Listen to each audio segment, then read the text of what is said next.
Hi everyone, welcome back to Kiran studies for competitive exams. Friends, ఎవరైతే NTPC CBT1 qualify CBT2 ఎవరైతే రాయబోతున్నారో so అసలు weightage దేనికి ఎక్కువ ఉంటది, సో మనం మోర్ మార్క్స్ సాధించాలంటే ఏం ప్రిపేర్ కావాలి, ఎగ్జామ్ రాసేటప్పుడు స్ట్రాటజీ ఏం యూజ్ చేయాలనేది కంప్లీట్ గా ఈ వీడియోలో చూద్దాం. ఓకేనా? రైట్. ఫస్ట్ వచ్చేసి మనకు CBT2 వచ్చేసి మనకి టోటల్ గా 120 మార్క్స్ ఉండడం జరుగుతుంది. సో అథమెటిక్ వచ్చేసి 35 మార్క్స్, రీజనింగ్ 35 మార్క్స్ అంటే 35 క్వశ్చన్స్, జనరల్ అవేర్నెస్ వచ్చేసి 50 క్వశ్చన్స్ 50 మార్క్స్. అంటే ఈ జనరల్ అవేర్నెస్ లో వచ్చేసి మీకు కంప్లీట్ గా static GK and current affairs, Indian history, polity, geography, economy, complete గా జనరల్ సైన్స్ ఇవన్నీ కలిపి కూడా మనకు జనరల్ అవేర్నెస్ కింద రావడం అనేది జరుగుతుంది అనమాట. సో మనకి అర్థమెటిక్ 35, రీజనింగ్ 35, జనరల్ అవేర్నెస్ వచ్చేసి 50 మార్క్స్, టోటల్ గా 120 మార్క్స్ అండి. కానీ టైం డ్యూరేషన్ వచ్చేసి ఇక్కడ మీరు అబ్జర్వ్ చేయాలి 90 మినిట్స్ మాత్రమే ఉంటుంది. సో చాలా మంది మనం ఎన్టీపీసీ CBT2 క్లియర్ చేయాలంటే మోస్ట్ ఆఫ్ ది పోర్షన్ మనకి మ్యాథ్స్ మీద డిపెండ్ అయి ఉంటుంది. ఒకసారి చూడండి, మనకి అర్థమెటిక్ వచ్చేసి 35 క్వశ్చన్స్ అంటే 35 మార్క్స్ ఉంటాయి, రీజనింగ్ వచ్చేసి 35 క్వశ్చన్స్ 35 మార్క్స్ ఉంటాయి, జనరల్ అవేర్నెస్ అన్ని కలిపి కూడా మనకి 50 మార్క్స్ ఉంటాయి.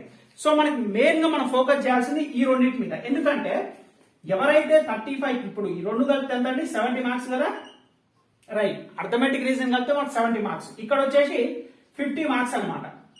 సో ఇప్పుడు ఈ 70కి ఈ 50కి మనకి ఎన్ని మార్క్స్ వస్తే మనం సేఫ్ ఉంటాం అంటే ఈ 70కి అట్లీస్ట్ మనం 60 నుంచి 65 ప్లస్ స్కోర్ చేసేటట్టు ఉండాలి. 60 నుంచి 65 రావాలి అర్థమెటిక్ రీజనింగ్ రెండు కలిపిన తర్వాత. నెక్స్ట్ దీంట్లో వచ్చేసి 30 ప్లస్ రావాలండి, 30 నుంచి 35 ప్లస్ రావాలి. సో అప్పుడు మీకు ఇలా గనక వస్తే 90 నుంచి 100 కనుక మీకు వచ్చినట్లయితే 90 నుంచి 100 రా మార్క్స్ అండి, నార్మల్ స్కోర్ గా చెప్పేది. 90 to 100 మార్క్స్ కనుక మీకు రా మార్క్స్ వచ్చినట్టయితే మీకు డెఫినెట్ గా ఛాన్స్ అనేది చాలా ఎక్కువ ఉంటాయి. సో ఇక్కడ మనకి చాలా మంది ఏమనుకుంటారంటే ఇక్కడ ఈ పోర్షన్ దేది కూడా తక్కువ చేసి మనం చూడకూడదు, ఎందుకంటే రెండు ఇంపార్టెంట్. ఇక్కడ మనం మ్యాథ్స్ ఒక్కటే చేస్తే జాబ్ వస్తుంటే రాదు, అలా అని చెప్పి జనరల్ అవేర్నెస్ ఒక్కటే ప్రిపేర్ అయితే వస్తే జాబ్ వస్తుందా అంటే 100% రాదు. దీనికి ఈక్వల్ వెయిటేజ్, దీని ఈక్వల్ ప్రియారిటీ కూడా ఇవ్వాలి. ఎందుకంటే ఇక్కడ మనకి 70 మార్క్స్ కి 60 నుంచి 65 మధ్య వచ్చిన తర్వాత ఇందులో కూడా ఒకవేళ తక్కువ వచ్చినాయి అనుకోండి, ఒకవేళ 10-20 మనకు అప్పుడు ఏమవుతుంది, ల్యాగ్ అనేది చాలా డిఫరెన్స్ అనేది రావడం జరుగుతుంది. సో అందుకే మీరు arithmetic, reasoning, general science equal priority ఇవ్వండి.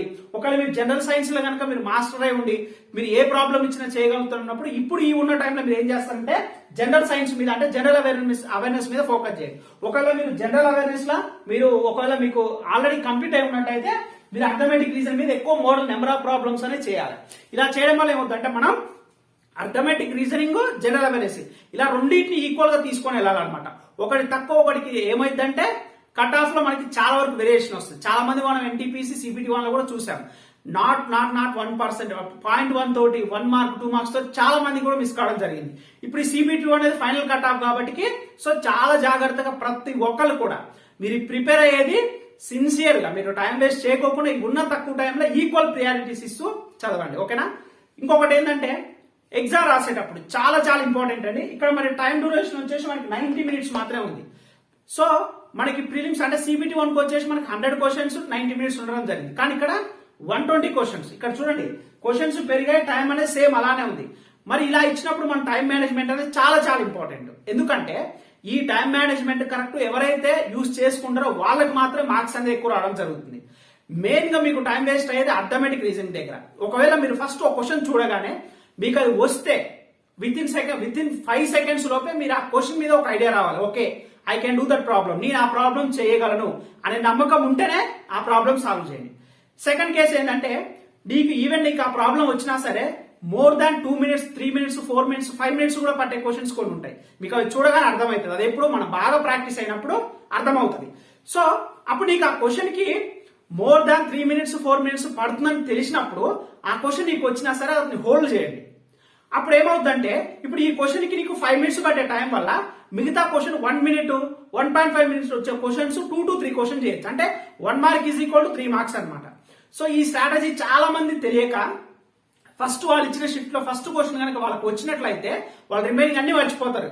నాకు ఈ క్వశ్చన్ వస్తుంది అని ఒక్కటే మాత్రం ఆలోచించుకుంటూ చేసుకుంటూ ఉంటారు, కానీ అసలు ఆ క్వశ్చన్ నాకు వస్తుంది, ఓకే నేను ఎంత టైంలో చేయగలను, లెంతీగా ఇచ్చిండా. కొన్ని ఎగ్జామ్ మనకి ఇప్పుడు ఇచ్చే 70 క్వశ్చన్లలో అన్ని కూడా విత్ ఇన్ టైం రావండి. వాళ్ళు డెఫినెట్ గా ఒక 10 to 15 కావాలనే టైం కిల్లింగ్ క్వశ్చన్స్ ఇస్తారు.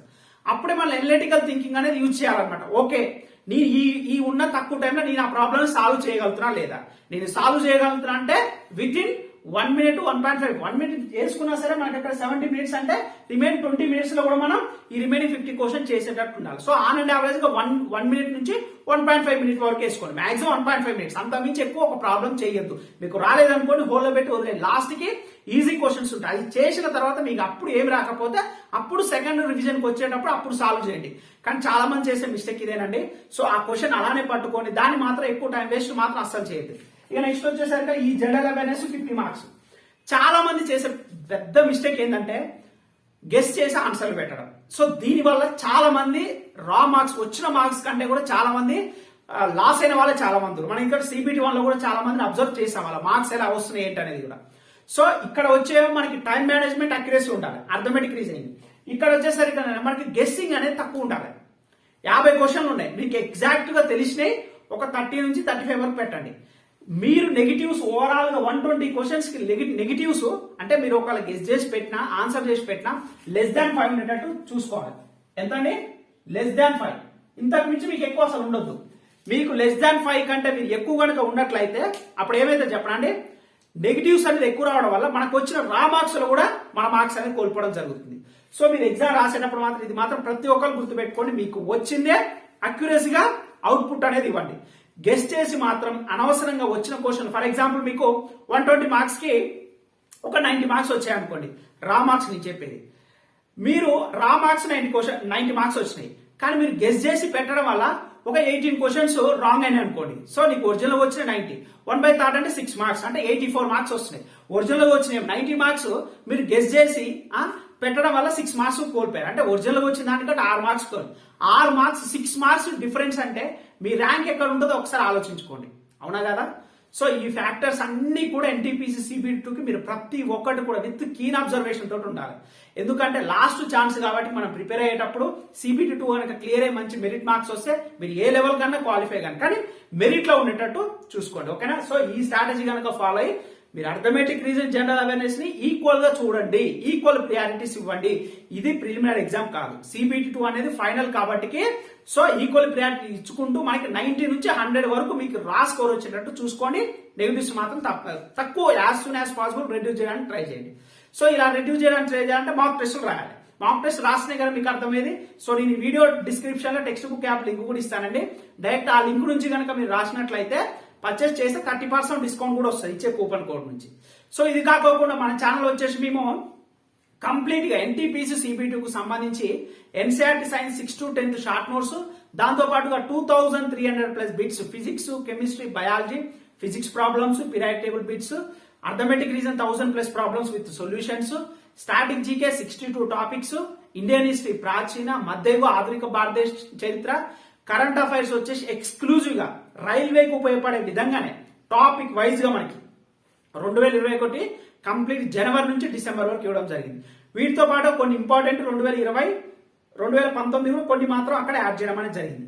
వీటితో పాటుగా మీకు రీసెంట్ గా మేము రిలీజ్ చేసిన NTPC CBT 1 జరిగిన 125 షిఫ్ట్ల GS అండ్ GK అంటే జనరల్ అవేర్నెస్ సంబంధించిన అన్ని క్వశ్చన్స్ కూడా ఆల్మోస్ట్ 4000+ బిట్స్. సో ఇవన్నీ కూడా మీకు 500 రూపీస్ కే ఆఫర్ లో ఇవ్వడం అనేది జరుగుతుందండి.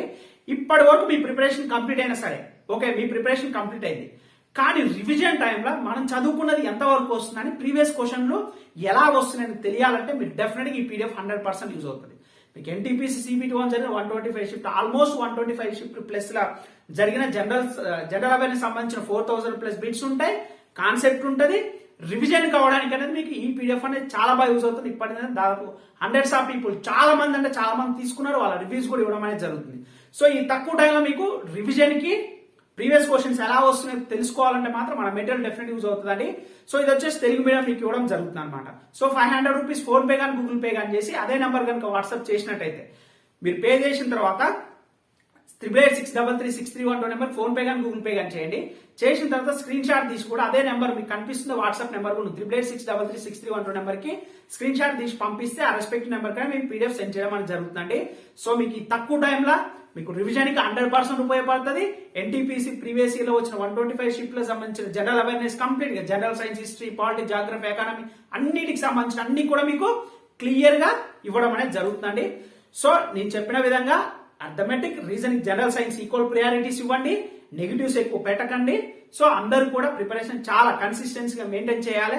సో పాజిటివ్ గా ఉండండి. అందరికి all the very best and who are going to be right. మీరు ఎవరైతే రాయబోతున్నారో ఎన్టీపీసీ CBT2 కి all the very best. And group D prepare అవుతున్న వాళ్ళకు కూడా ఆల్ ద వెరీ బెస్ట్ అండి. వీడియో నచ్చితే లైక్ చేయండి, ఆ పీడిఎఫ్ తీసుకొని మన వీడియోని కూడా షేర్ చేయండి. ఇంకా మన ఛానల్ సబ్స్క్రైబ్ చేస్తే please do subscribe friends. Thanks for watching this video.